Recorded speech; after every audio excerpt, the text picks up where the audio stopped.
বুধবার স্থানীয় সময় রাতে ড্রোনের শব্দে ঘুম ভাঙে কিয়েভবাসীর।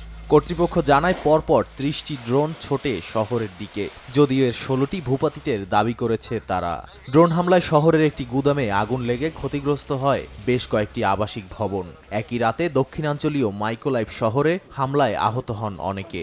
ধ্বংস হয় ৯টি আবাসিক ভবন, ৩০টি গ্যারেজ ও একটি প্রশাসনিক ভবন। অন্যদিকে দিনিপ্র ও খার্কিভ সহ বেশ কয়েকটি শহরেও হামলা চালায় রাশিয়া।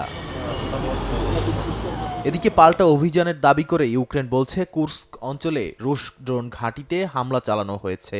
এই অঞ্চল থেকে ইউক্রেনকে পুরোপুরি সরিয়ে দেওয়ার দাবি করেছে রাশিয়া। ভিডিও প্রকাশ করে রুশ সেনাবাহিনী জানায় গুইয়েভো পুনর্দখল করা হয়েছে।